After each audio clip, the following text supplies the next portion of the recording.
Olá, a graça e a paz. Em nosso curso básico de vida cristã, estamos no livro 5, Atos dos Apóstolos, capítulo 9, Paulo, o prisioneiro do Senhor. Na aula passada, no tópico 1, Paulo é levado preso para Cesareia. Recomendamos ali a leitura de Atos, do capítulo 23, do versículo 11 ao capítulo 24, versículo 27. Tratamos dos seguintes assuntos. Quais as 3 acusações feitas por Tértulo contra Paulo perante o governo Félix? Qual foi a defesa apresentada por Paulo? E o que é a seita do caminho? E hoje, no tópico 2, Paulo perante Félix e Festo. Recomendamos a leitura de Atos do capítulo 24, versículo 22, até o capítulo 26, versículo 32. Relembrando, amados, na aula passada, Félix adiou o julgamento de Paulo enquanto aguardava a chegada a Cesareia do comandante Cláudio Lísias, que estava em Jerusalém. Certamente eram vários os motivos que levaram Félix a tomar essa decisão, visto que Paulo dizia uma coisa e os seus acusadores outra. De fato, havia alguma razão para se aguardar a chegada de Lísias. 2 razões haviam no momento para deixar Paulo detido. Primeiro, ele temia os judeus e esperava receber algum dinheiro de Paulo. Lá em Atos, capítulo 24, versículo 26, nós vemos o seguinte: esperando também, ao mesmo tempo, que Paulo lhe desse dinheiro, pelo que chamavam mais frequentemente, conversava com ele. Prova-se que o governador reconhecia a inocência de Paulo, amados, pelo fato de dar-lhe a liberdade, mesmo em custódia, né? Lá no versículo 23, nós encontramos: e mandou ao centurião que conservasse a Paulo detido, tratando com indulgência e não impedindo que os seus próprios o servissem. Então, Paulo certamente permanecia acorrentado, mas livre, né? Não seria impedido aos amigos de Paulo atender às suas necessidades. Félix tinha algum conhecimento da seita do caminho, como diz lá no versículo 22. Observe. Félix conhecia mais acuradamente as coisas com respeito ao caminho. Adiou a causa dizendo: quando descer o comandante Lísias, tomarei inteiro conhecimento do vosso caso, né? Bom, isso se explica pelo fato de que a sua mulher, Drusila, ser judia, mas a verdade é que Félix já vivera na Palestina o suficiente para reconhecer de primeira mão algumas coisas do movimento cristão. A curiosidade de Félix, amados, faz despertar por esse prisioneiro de tal forma que pediu uma apresentação particular da sua mensagem. Então foram invertidas as posições aqui agora. Antes tratava-se de Paulo diante de Félix. Agora trata-se de Félix diante de Paulo. As palavras de Paulo lá em Atos 24, 25, a parte A, sobre justiça, o domínio próprio e o juízo futuro, davam em cheio sobre a casa real, né? No caso de Drusila, a palavra de Paulo sobre autocontrole podia ferir fundo a vaidade, o ciúme e o mudanismo dela. Sentindo-se mal com a pregação de Paulo, Félix interrompeu a entrevista por aquela hora para quando tivesse tempo, ou uma hora vaga, né? Então, quando o período de Félix como governador chegou ao fim, preparou o seu relatório para o governo central de Roma, né? Então, entenda, amados, como o desejo natural dos políticos de obter apoio popular, Félix deixou Paulo preso para evitar que os judeus dessem queixa contra a sua pessoa. na realidade, em outras palavras, foi Deus que permitiu que Paulo ficasse na prisão. Para quê? Para preservar a sua vida e preparar o caminho para ele seguir para Roma, né? Então, vamos lá. Festo chega à província da Judéia em 59 depois de Cristo. Poucos dias depois, subiu de Cesareia, sede do governo, a Jerusalém, a fim de encontrar-se com o Sinédrio. Amados, e quando chegou lá, estes do Sinédrio não perderam tempo em referir-se ao caso de Paulo, na esperança de que Festo, em sua inexperiência, havia de permitir que eles levassem a efeito o que tensionava, né, com relação ao apóstolo. Festo não atendeu o pedido deles de enviar Paulo de volta a Jerusalém, mas convidou-os a descer a Cesareia e aí apresentar suas queixas contra ele. Ok? Então, assim fizeram depois de 8 ou 10 dias, formularam acusações que não tinham fundamento, não puderam provar, as quais Paulo revidou com firmeza. Então, Festo, perplexo e desejando agradar aos judeus, ao início ali de sua gestão, perguntou a Paulo se ele queria subir a Jerusalém e lá perante ele ser julgado, né? Mas veja bem, o apóstolo Paulo, temendo assim que a fraqueza de Festo viesse a expô-lo novamente ao perigo e cair nas garras dos seus rancorosos inimigos, Paulo tomou uma decisão de longo alcance, né? Prevaleceu-se ali do seu privilégio de cidadão romano, apelando ao tribunal provincial onde estava sendo julgado para César. Podemos admitir que Festo procurava tratar honestamente a todos. Como romano, estava ele em desvantagem e desorientado pelos estranhos interesses e leis dos judeus. E estava certo que Paulo nada devia que merecesse a punição ou a morte, mas queria ali dar ouvidos e atenção aos chefes judeus, como está registrado lá em Atos, no capítulo 25, versículo 9. Então, Festo, querendo assegurar o apoio dos judeus, respondeu a Paulo: queres tu subir a Jerusalém e ser ali julgado por mim a respeito dessas coisas?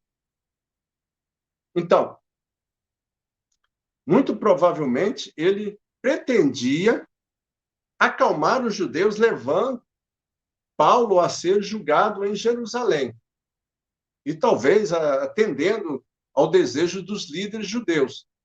E, ao mesmo tempo, desejava proteger Paulo, uma vez que ficava em suas mãos a presidência do julgamento de Paulo em Jerusalém.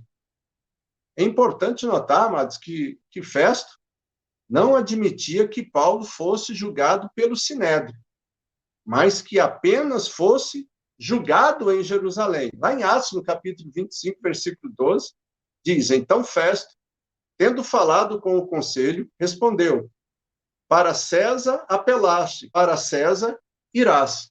Porque Paulo tinha apelado para César, né? E, na minha concepção, Festo, sem dúvida, deu-se por feliz quando surgiu a possibilidade de remeter Paulo à corte superior em Roma, escapando ele, assim, do dilema de sacrificar um homem inocente ou ofender os chefes judeus. Mas entenda, Paulo não foi enviado a Roma imediatamente ao apelar para César. Ficou ainda sobre a responsabilidade do governador Festo, que viu-se ali diante de um problema, né? O mesmo problema lá do comandante Cláudio Lísias, né? O que é? Como redigir um documento através do qual Paulo fosse apresentado à corte imperial, né? Mas, amados, observe, não tardou que se apresentasse a Festo uma saída da dificuldade em que ele se achava. Sua província limitava-se ali com o pequeno reino de Herodes Agripa II, filho de Herodes, lá de Atos, no capítulo 12, versículo 1, cuja capital era Cesareia de Filipe. Né? E lá em Atos 25, 13, diz: e passado alguns dias, o rei Agripa e Berenice vieram a Cesareia a saudar Festo. Ok? Por que aliviou a Festo? Agripa era conhecido como versado em todas as questões de religião dos judeus, ou da religião dos judeus.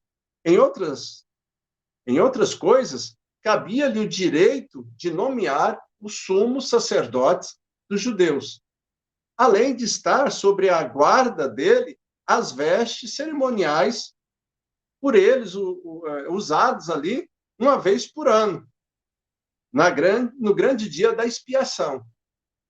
Né?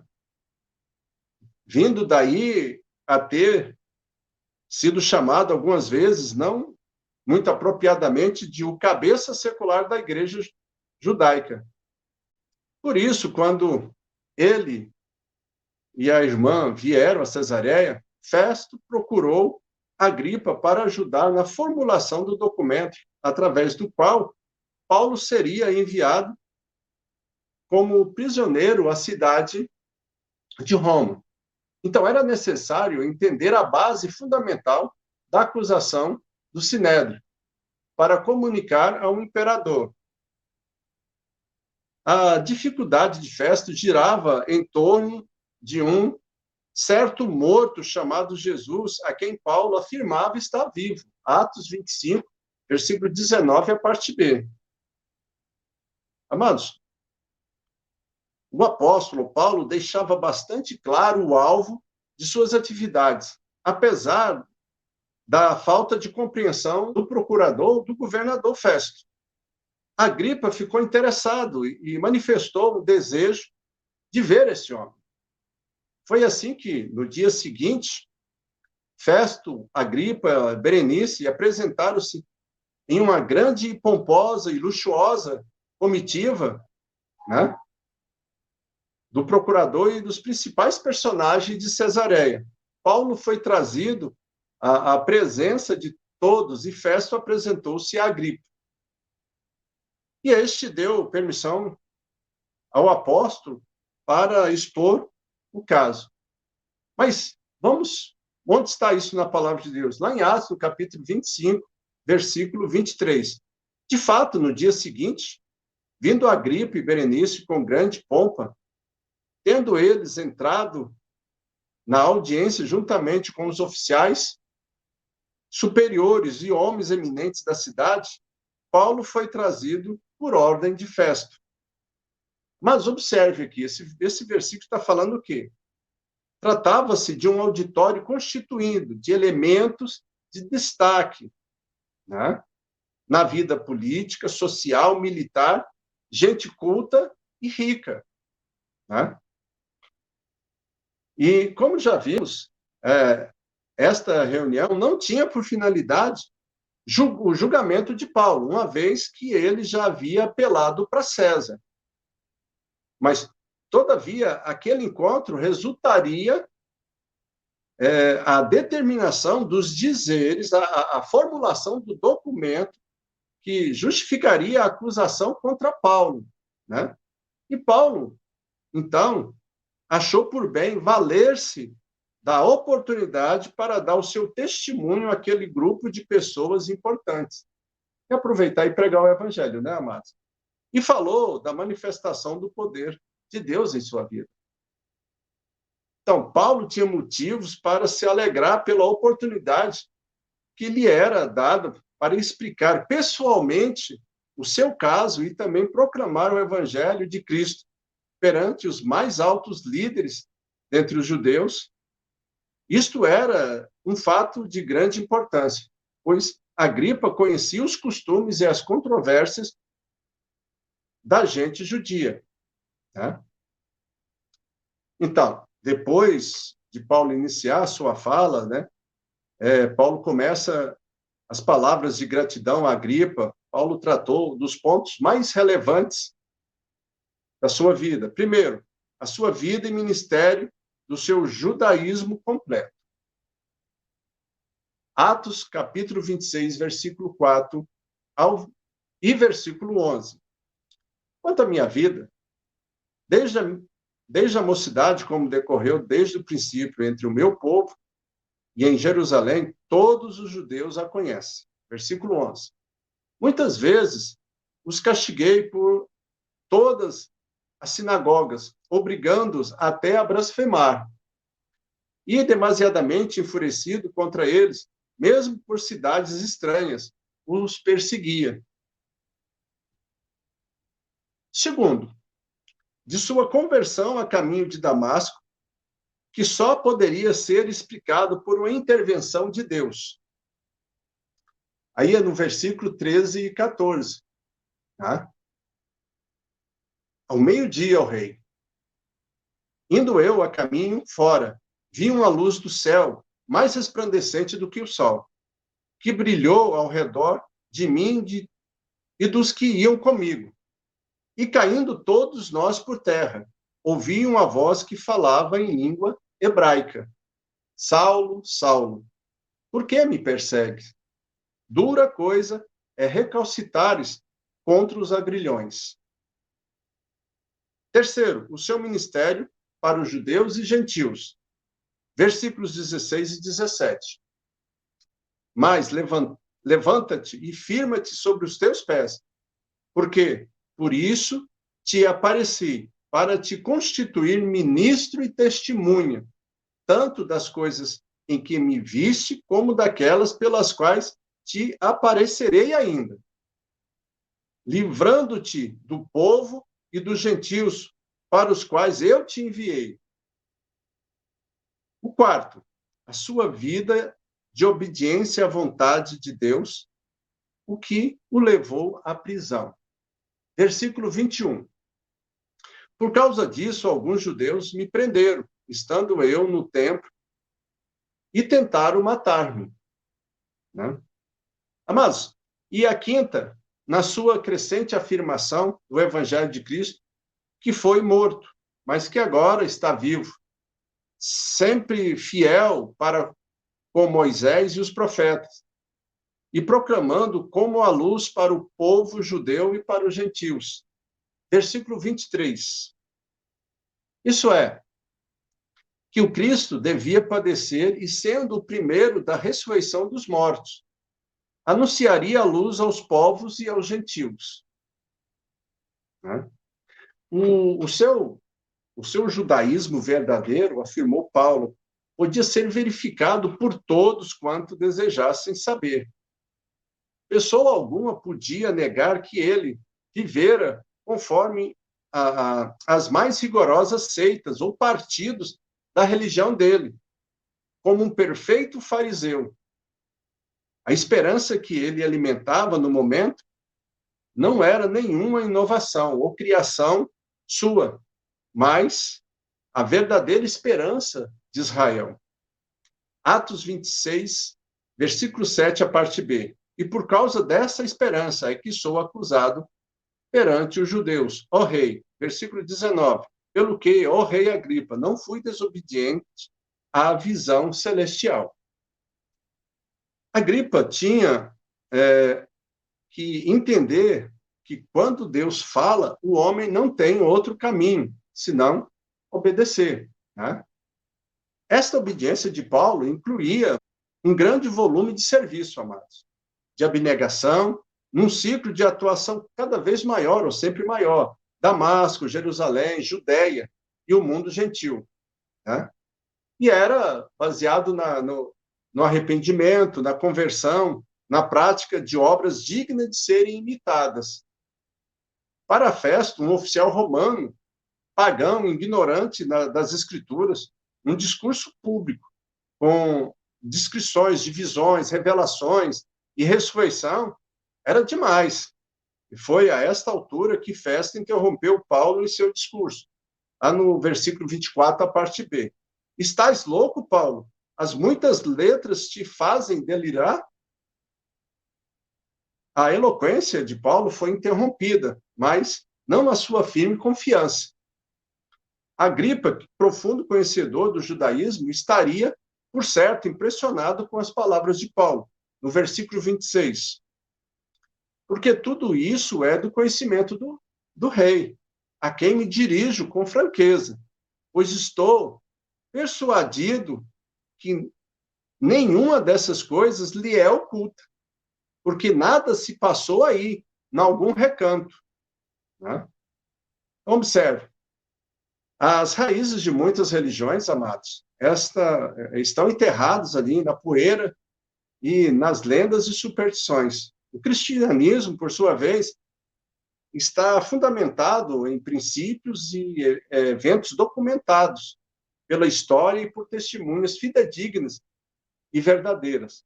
Paulo não tinha certeza de merecer ali a compreensão de Festo, pois era incauto. Mas quanto a Agripa, era diferente. Por isso, concluiu seu argumento indagando, né? No versículo 27. Acreditas, ó rei Agripa, nos profetas? Bem sei que acreditas. E Agripa responde, no versículo 21, a parte B. Por pouco me persuades a fazer cristão? Evidentemente, Agripa continuou com sinceridade, com zelo e cortesia. Paulo queria repartir sua fé sem repartir as perseguições das quais se tornara alvo, né? Desde a sua conversão a Cristo, a quem consagrou toda a sua vida. Né? Como está ali registrado no versículo 29, depois os irmãos dão uma olhadinha. Então, as palavras ditas por Festo revelam que ele era um homem de coração duro e de espírito fechado às coisas de Deus. Reconhece a cultura de Paulo, para depois dizer que o que Paulo pregava não passava de loucura. Né? Mas esta é, sem dúvida, a maneira de agir muitos que se acham investidos, amado, em posição de poder secular ou de autoridade, e que se dizem cultos, julgam sempre superiores às questões que envolvem a alma e a vida eterna. Né? Então, a posição tomada por Agripa, a qual foi feito um apelo pessoal, caracteriza aqueles que estão sempre deixando para mais tarde a oportunidade de render as suas vidas aos pés de Jesus. Né? E tendo Paulo chegado ao fim do seu discurso, os membros ali do tribunal levantou-se, Festo, Agripa, Berenice, conversando entre si, chegaram à seguinte conclusão, de que Paulo não cometera nenhum crime. Portanto, não merecia morrer, nem continuar em prisão. Bem poderia ser solto, se não houvesse apelado para César. Mas aqui fica uma dúvida.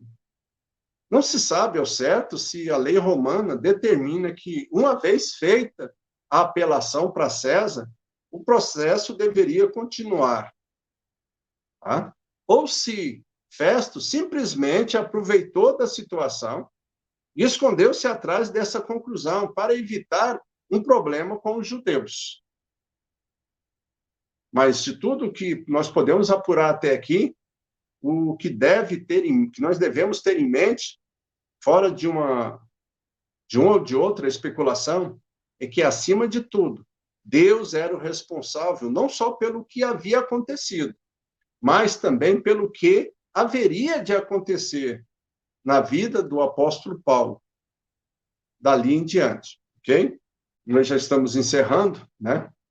Nós temos que entender o seguinte, o cristão desprezado pelos homens e abandonado pelos seus, move a compaixão de Deus. Assim, por trás de todos e qualquer decisão de reis ou magistrados, Deus já havia decidido o que fazer com e através do seu servo. Tá? Lá em Isaías 55, versículo 8 e 9, diz, os meus pensamentos não são os vossos pensamentos, nem os vossos caminhos, os meus caminhos, diz o Senhor. Porque assim como os céus são mais altos do que a terra, assim são os meus caminhos mais altos do que os vossos caminhos. E os meus pensamentos mais altos do que os vossos pensamentos. Deus já havia decidido e revelado a Paulo que lhe convia comparecer em Roma. Não importava o que o homem viesse a decidir. Mas a palavra de Deus iria prevalecer. Amém? Amados, então, na próxima aula, no capítulo 10, Paulo vai a Roma. Tópico 1, o começo da viagem. Recomendamos aí a leitura de Atos, do capítulo 27, do versículo 1 ao 26, ok? E vamos responder as seguintes questões. Qual o nome dos 2 cristãos que acompanharam a Paulo em sua viagem para Roma? Como seria a viagem de Paulo a Roma, de acordo com o que o Senhor lhe revelou? Amém? Então, na próxima aula, nós estaremos entrando no capítulo 10. No capítulo 10, nós temos 2 tópicos, ok?